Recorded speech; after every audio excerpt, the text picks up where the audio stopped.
Okay. On this question, it's saying the statistics below describe the data collected by a business person who researched the amount of money 65 customers spent. So here it is. Let me tell you what some of this stuff is. This weird little symbol here, this means mean, which is the average.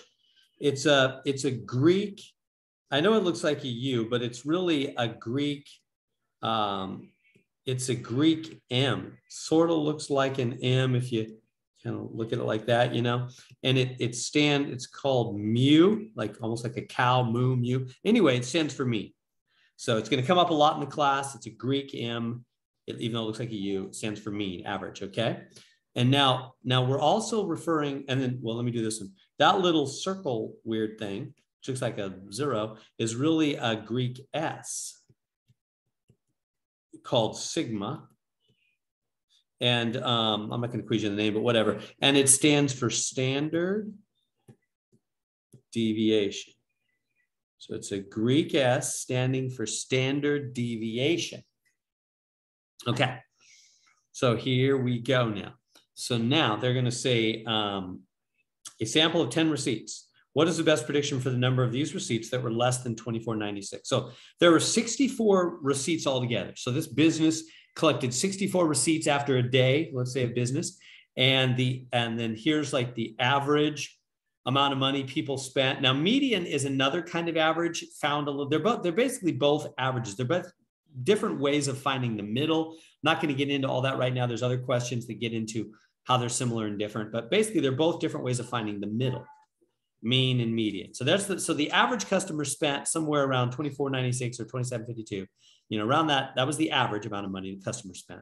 Standard deviation, that's how much they deviated from the middle. First quartile, third quartile, 65 customers total. So if you grab 10 at random, what's the best prediction for the number that will be less than 24.96? What's that 24.96 thing? Well, you see it right here. That's the median, isn't it? So the median's the middle, isn't it? The median is the middle. So they're basically saying if you were to grab 10 receipts at random, just out of a pile of all 65 receipts, if you're just to grab 10 at random, what would be the best prediction? Again, we don't know for sure what's going to happen, but what's the best prediction for the number of these that would be less than 24.96? Well, half of them, right? Because why? Because 24.96 is the middle. So, right, if I told you I got a pile of receipts and the middle is 24.96, half of them are above that, half of them are below that. So if you were to grab 10 at random, how many do you think are going to be less than 24.96? Well, half of them probably. We don't know for sure. You know, we don't know exactly what's going to happen, but probably half of them. So that means 10 divided by 2.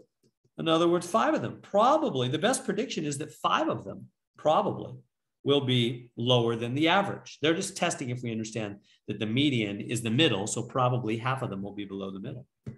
All right, next 2 questions. Talk about 25%, 25%. So that's going to the idea of the quartile stuff. So let me do that for you. So it's basically breaking the data into 4 parts. So here's the Q1, 1834. $18.34. The median, $24.96. And then the Q3, $35.72. And this is the high. I don't even know what that is.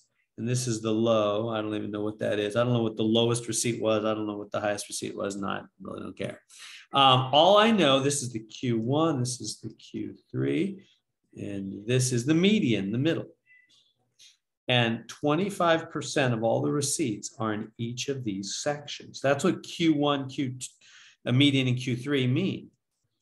It's like a football game or a basketball game. It's 4 quarters. That's what Q1 means, into the first quarter. Median means like halftime, halfway through all this. That means if you took all the receipts, all 65 receipts, 25% of them, 1/4 of them, would be from whatever the lowest one is up to $18.34. That's the bottom 25% that the customer spent. The next 25% is between $18.34 and $24.96. The third quarter, right, ending at Q3, is between $24.96 and $35.72. And the top 25% of money that on the receipts is $35.72 up to whatever the high is. We don't even know or care. Does that make sense? So when they ask 25% of all the receipts were more than how much money? Well, more than 3572. The top 25% of all the receipts are more than 3572.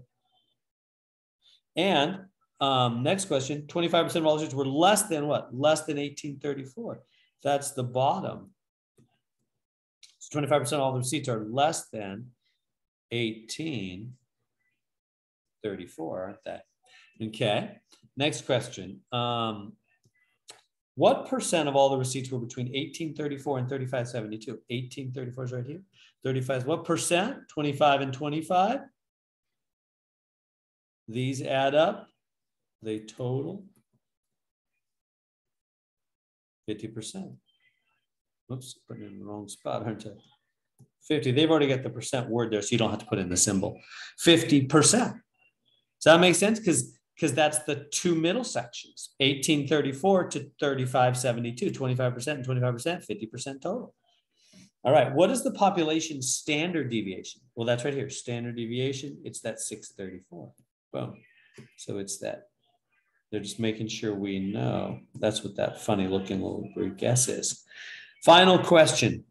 How many standard deviations below the mean? Or I think it might say from the mean is the first quartile. Well, whenever you see those words, you need to recognize when you see those words, it means z-score. That takes a practice to get used to recognizing. And let me write in the formula. Well, let me show you the notes. Here it is. Here's the notes. Here's the exam one notes. Number 14, see z-score, number of standard deviations above or below the mean. That's z-score. So when you see those words, you go, oh, z-score. And what's the formula? Right there. Score minus mean over standard deviation. So you have to recognize both the words, because they won't say z-score. They'll say number of standard deviations above or below or from the mean. The mean. You go, oh, you got to recognize those words, and then you grab the formula. Score minus mean over standard deviation. So I got to go, oh, okay. So score minus mean over standard deviation. Okay, so what's this? Now, what do they mean score? What's score?